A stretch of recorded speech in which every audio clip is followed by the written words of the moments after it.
Hello friends, geography genius में आपका स्वागत है।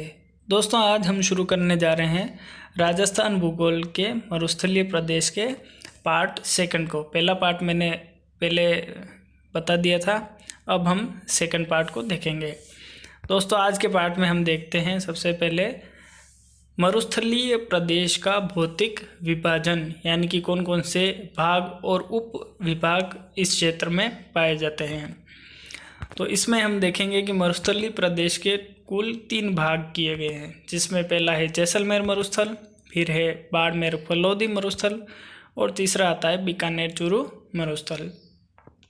इसमें भी जैसलमेर मरुस्थल के 2 भाग हैं, एक है पश्चिमी जैसलमेर मैदान और दूसरा है पूर्वी जैसलमेर मैदान। बाड़मेर फलोदी मरुस्थल के भी 2 भाग हैं, जिसमें पहला है बाड़मेर क्षेत्र और दूसरा है फलोदी क्षेत्र। फिर बीकानेर चूरू की बात करें तो इसके भी 2 भाग हैं, पहला है बीकानेर मैदान और दूसरा आता है दक्षिणी पश्चिमी चूरू मैदान। इन सबको दोस्तों हम आगे डिटेल में देखते हैं। पहले आप एक मैप देख लीजिए, जिससे आपको पता चलेगा कि भौतिक विभाजन किस प्रकार किया गया है। मैप में आसानी से समझ में आ रहा है कि जैसलमेर वाला पार्ट ब्लू कलर है, फिर बाड़मेर फलोदी वाला रेड कलर और जो बीकानेर चूरू वाला है वो येलो कलर में दिखाया गया, और उनके 2 भाग जो किए गए हैं वो भी इसमें दर्शाए गए हैं। सबसे पहले हम देखते हैं दोस्तों जैसलमेर मरुस्थल। इसकी विशेषताएं देखें तो सबसे शुष्क मरुस्थलीय क्षेत्र है, क्योंकि राजस्थान के सबसे पश्चिम में यह क्षेत्र पाया जाता है और सबसे पश्चिम में क्षेत्र है, तो वहाँ पर बारिश भी बहुत कम हो पाती है। तो औसत यहाँ की वार्षिक वर्षा है 10 से 15 सेंटीमीटर, बहुत ही कम बारिश है। और कम बारिश के कारण क्या होता है कि फसलें पैदा नहीं हो पाती है, जिसके कारण जनसंख्या का निवास नहीं हो पाता है, और इसी कारण से यहाँ का जनसंख्या घनत्व सबसे कम पाया जाता है। और यहाँ का जनघनत्व है 17 व्यक्ति प्रति वर्ग किलोमीटर, जो कि राजस्थान में सबसे कम है। फिर आगे आता है कृषि योग्य भूमि केवल 27% है, यानी कि इसके पूरे भाग में सिर्फ 27% क्षेत्र ऐसा है जहाँ पर फसलें उगाई जाती है या कृषि योग्य भूमि है। फिर है प्राकृतिक गैस के पर्याप्त भंडार हैं। ये इम्पोर्टेंट है दोस्तों, क्योंकि रेगिस्तानी क्षेत्र होने के कारण फसलें ज़्यादा ले नहीं पाते, लेकिन कम से कम प्राकृतिक गैस के भंडार मौजूद होने से हमें कुछ फ़ायदा तो होता है। फिर इसके हम पार्ट देखें तो सबसे पहले आता है पश्चिमी जैसलमेर मैदान। यह दोस्तों सबसे पश्चिमी क्षेत्र में स्थित है, जो कि पाकिस्तान की सीमा से जो जुड़ा हुआ क्षेत्र है उसके आसपास स्थित है, उसके पास में स्थित है और छोटा सा क्षेत्र है। और यहाँ की औसत वार्षिक वर्षा है केवल 10 सेंटीमीटर है या इससे भी कम है। फिर बारिश बहुत ही कम है और पूरा शुष्क क्षेत्र है। इस कारण से क्या होता है, लोगों का निवास बहुत ही कम है और इसी कारण से नगरीकरण यानी कि नगरों का अभाव पाया जाता है। फिर दूसरा क्षेत्र देखें, ये है पूर्वी जैसलमेर मैदान, जो कि पश्चिमी जैसलमेर मैदान के से सटा हुआ पूर्व में स्थित है। इसकी बात करें तो यहाँ के जो प्रमुख नगर हैं वो हैं जैसलमेर व पोखरण, 2 ही मुख्य नगर हैं। फिर इन मुख्य नगरों की बात करें तो ये रेल और सड़क मार्गों से राज्य के अन्य हिस्सों से जुड़े हुए हैं। फिर इस क्षेत्र की विशेषता है कि यहाँ पर जिप्सम व चूना पत्थर प्रधानता है या बहुत अधिक मात्रा में मिलता है। फिर दूसरा पॉइंट देखते हैं हम बाड़मेर फलोदी मरुस्थल। इस भाग की बात करें तो इसमें शुष्क मरुस्थलीय क्षेत्र है ये भी, क्योंकि यहाँ भी बारिश ज़्यादा नहीं होती है, 10 से 15 सेंटीमीटर या 10 से 20 सेंटीमीटर के आसपास ही हो पाती है। फिर जनघनत्व भी बहुत ज़्यादा अधिक नहीं है, केवल 82 व्यक्ति प्रति वर्ग किलोमीटर, क्योंकि सूक्ष्मतम क्षेत्र है, यहाँ भी रेत का ही विस्तार पाया जाता है। फिर आगे देखें तो यहाँ का जो तापमान है वो 40 डिग्री सेंटीग्रेड ग्रीष्म काल में है, और शीतकाल की बात करें तो 10 से 15 डिग्री सेंटीग्रेड औसत रहता है। फिर यहाँ की विशेषता है कि पेट्रोलियम व लिग्नाइट प्रचुर मात्रा में पाया जाता है। यानी कि पेट्रोलियम पदार्थ और जो लिग्नाइट कोयला है उसकी मात्रा सर्वाधिक इस क्षेत्र में पाई जाती है। अब इसमें एक खास बात और है कि यहाँ पर बकरी, भेड़, गाय, ऊंट और घोड़ा पालन अधिक किया जाता है। तो पशुपालन यहाँ का मुख्य व्यवसाय हो गया। अब देखते हैं इसका पहला क्षेत्र बाड़मेर क्षेत्र। इसकी बात करें तो पशुपालन यहाँ का मुख्य व्यवसाय है। और फिर एक नहर आती है यहाँ पर, नर्मदा नहर से जलापूर्ति सुनिश्चित है। यानी कि जो नर्मदा जो नदी है वहाँ से एक नहर जो आती है उसको नर्मदा नहर कहते हैं और उसका पानी बाड़मेर क्षेत्र तक आता है। तो उससे क्या होता है कि जो जल की आपूर्ति हो पाती है सिंचाई के लिए, पीने के लिए, वहाँ से जल प्राप्त हो जाता है। फिर इस क्षेत्र में देखें तो पेट्रोलियम, चूना पत्थर, डोलोमाइट, जिप्सम, बेंटोनाइट आदि खनिजों की प्राप्ति होती है। दूसरा क्षेत्र देखें तो फलोदी क्षेत्र, और इसकी खासियत यह है कि राजस्थान का सर्वाधिक शुष्कता वाला क्षेत्र है। यानी कि राजस्थान में सबसे ज़्यादा शुष्क है या सबसे ज़्यादा गर्मी की बात करें तो वो फलोदी क्षेत्र में पड़ती है। और ग्रीष्म काल में यहाँ का जो तापमान है वो 48 डिग्री सेंटीग्रेड तक चला जाता है, जो कि राजस्थान में किसी स्थान में सर्वाधिक तापमान है।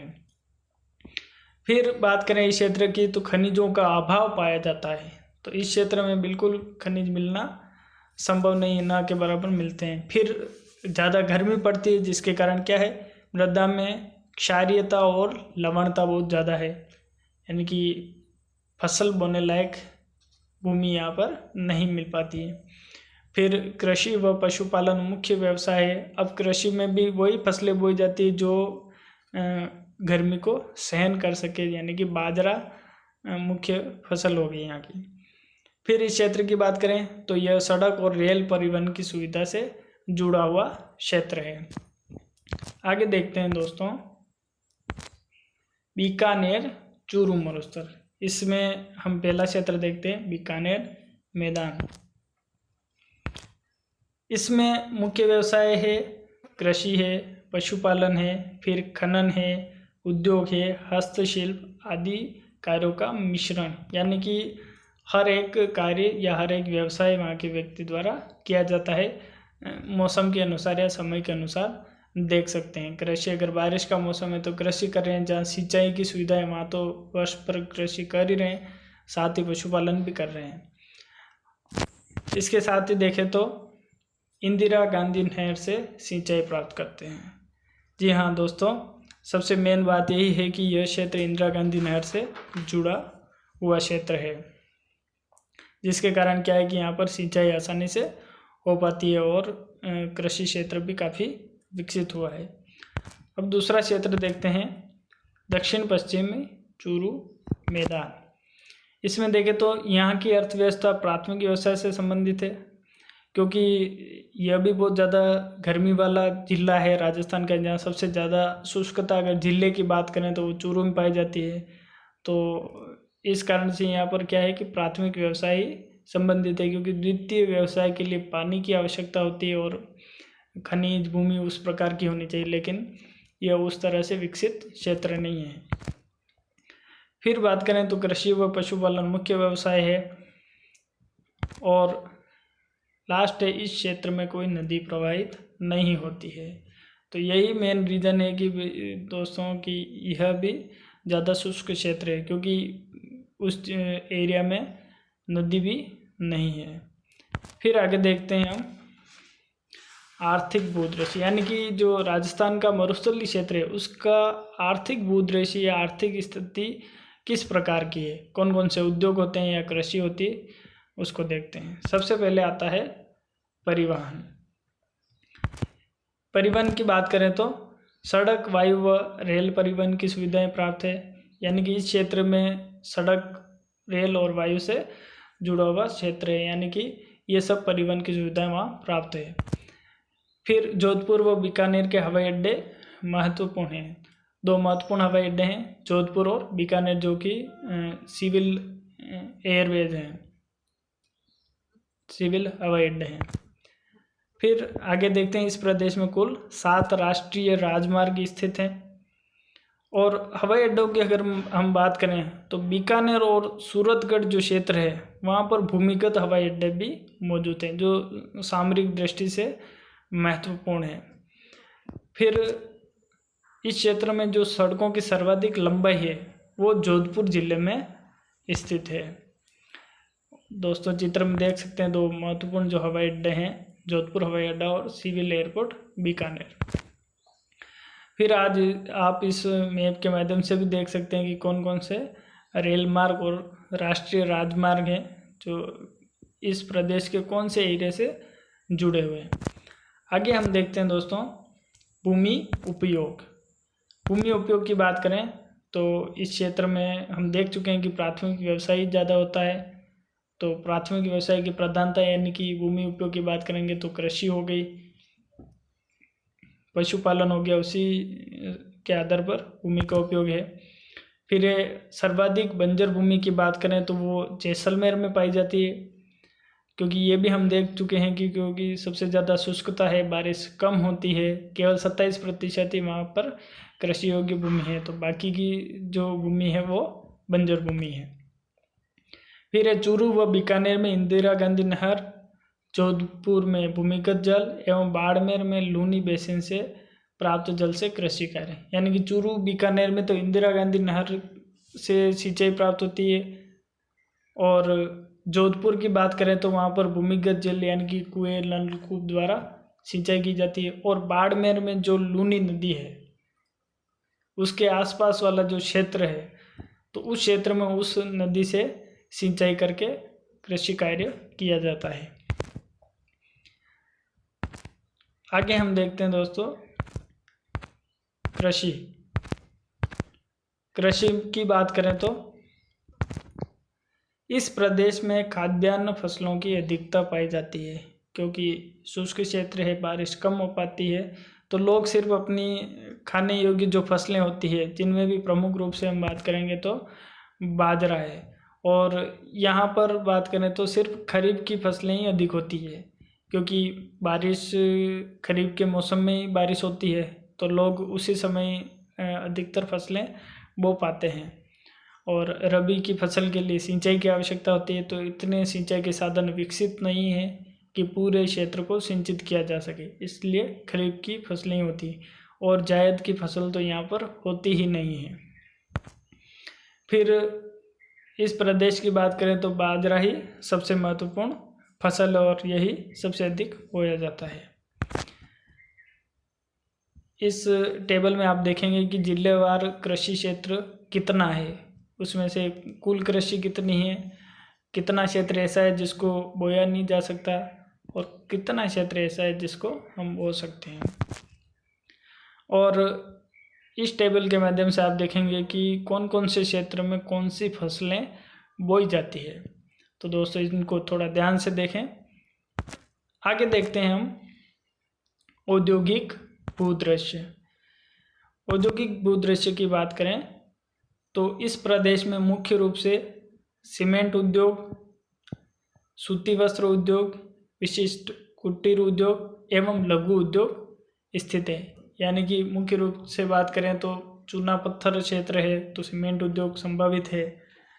फिर सूती वस्त्र गर्मी वाला स्थान है तो वहाँ पर सूती वस्त्रों का ज़्यादा चलन रहता है, तो वो उद्योग भी ज़्यादा विकसित होगा। फिर कुछ विशिष्ट कुटीर एवं लघु उद्योग जो हस्तशिल्प उद्योग है उनका भी वहाँ पर विकास हुआ है। फिर देखें तो इस क्षेत्र में प्रमुख औद्योगिक पार्क एवं औद्योगिक प्रदेश भी स्थित हैं जो कि बहुत ही महत्वपूर्ण है। और इस चित्र के माध्यम से आप देख सकते हैं कि कौन कौन से एरिया में किस प्रकार के उद्योग विकसित हैं। आगे देखते हैं दोस्तों जनांकीय विशेषताएं, यानी कि यहाँ पर जनसंख्या का प्रतिरूप किस प्रकार का है इसको देखते हैं।